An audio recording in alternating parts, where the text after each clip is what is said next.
ಒಂದಾನೊಂದು ಊರಲ್ಲಿ ಹೊಸತಳ್ಳಿ ಎಂಬ ಒಂದು ಸುಂದರವಾದ ಹಳ್ಳಿ ಇತ್ತು. ಆ ಹಳ್ಳಿಯಲ್ಲಿ ಹನುಮಂತ ಎಂಬ ಹೆಸರಿನ ಒಬ್ಬ ಚಿಕ್ಕ ಹುಡುಗ ತನ್ನ ಸ್ನೇಹಿತರ ಜೊತೆ ಆಟವಾಡಿಕೊಂಡು ಇದ್ದ. ಈ ಹನುಮಂತ ಅತಿಯಾಗಿ ಸುಳ್ಳು ಹೇಳೋ ಅಭ್ಯಾಸವನ್ನು ಹೊಂದಿದ್ದ. ಪ್ರತಿದಿನವೂ ಏನಾದರೂ ಸುಳ್ಳನ್ನು ಹೇಳುವುದು ಇವನಿಗೆ ಹವ್ಯಾಸವಾಗಿತ್ತು. ಹಾಗೆ ಒಂದಿನ ಕಾಡಿನಲ್ಲಿ ನಾನು ರಾಕ್ಷಸನನ್ನು ನೋಡಿದೆ ಎಂದು ತನ್ನ ಸ್ನೇಹಿತನಾದ ಚಿಕ್ಕಣ್ಣನಿಗೆ ಹೇಳಿದ. ಚಿಕ್ಕಣ್ಣ ತನ್ನ ಗೆಳೆಯ ರಾಕ್ಷಸನನ್ನು ನೋಡಿದ ಮಾತನ್ನು ನಂಬಿದ. ಚಿಕ್ಕಣ್ಣ ಈ ಮಾತನ್ನು ಹಳ್ಳಿಯಲ್ಲೆಲ್ಲ ಹಬ್ಬಿಸಿದರು. ಹನುಮಂತ ಕಾಡಿನಲ್ಲಿ ರಾಕ್ಷಸನನ್ನು ನೋಡಿದ ಅಂತ. ಸೊ ಹಳ್ಳಿಯ ಜನಗಳು ಕೂಡ ಇವನ ಮಾತನ್ನು ನಂಬಿ ಅವರು ಕೂಡ ಭಯಭೀತಿ ಪಟ್ಟರು.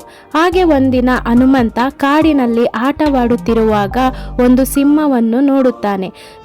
ಭಯದಿಂದ ಸಿಂಹವನ್ನು ನೋಡಿ ಓಡಲಾರಂಭಿಸಿದನು. ಓಡಿ ಓಡಿ ಬರುತ್ತಾ ಜೋರಾಗಿ ಕಿರಿಚಿತ ಸಿಂಹ ಸಿಂಹ ಎಂದು ಕಿರಿಚಿತ ಓಡಿ ಓಡಿ ಬಂದನು. ಸೊ ಓಡಿ ಓಡಿ ಬಂದು ಹಳ್ಳಿಗೆ ಸೇರಿದನು. ಹಾಗೆ ಹಳ್ಳಿಯ ಜನರಿಗೆ ಅವನು ನಾನು ಸಿಂಹವನ್ನು ನೋಡಿದೆ ಕಾಡಿನಲ್ಲಿ ಎಂದು ಹೇಳಿದ. ಆಗ ಊರಿನ ಜನರು ಹನುಮಂತನ ಮಾತನ್ನು ನಂಬಲಿಲ್ಲ. ಯಾಕೆ ಅಂತಂದರೆ ಹನುಮಂತ ಯಾವಾಗಲೂ ಏನಾದರೂ ಸುಳ್ಳನ್ನು ಹೇಳುತ್ತಾ ಇರುತ್ತಾನೆ. ಅದೃಷ್ಟವಶಾತ್ ಆ ಸಿಂಹ ಕಾಡಿಗೆ ಹಿಂತಿರುಗಿತು. ಸೊ ಈ ಘಟನೆಯನ್ನು ತನ್ನ ಅಣ್ಣನಾದ ರಾಮನಿಗೆ ಹೇಳುತ್ತಾನೆ. ಆಗ ರಾಮ ಹನುಮಂತನಿಗೆ ಬುದ್ಧಿವಾದವನ್ನು ಹೇಳುತ್ತಾನೆ. ಯಾವಾಗಲೂ ಸತ್ಯವನ್ನೇ ಹೇಳಬೇಕು. ಸೊ ಸುಳ್ಳು ಹೇಳುವುದರಿಂದ ನಿನಗೆ ಕಂಟಕ ಉಂಟಾಗುತ್ತದೆ ಎಂದು. ಅಂದಿನಿಂದ ಹನುಮಂತ ಯಾವಾಗಲೂ ನಿಜವನ್ನು ಹೇಳಲು ಆರಂಭಿಸಿದನು.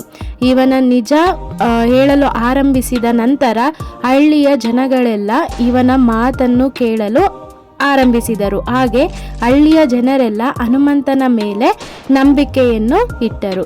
ಯಾವಾಗಲೂ ನಾವು ಸತ್ಯವನ್ನೇ ಮಾತಾಡಬೇಕು. Thanks for watching my video. Keep supporting our channel.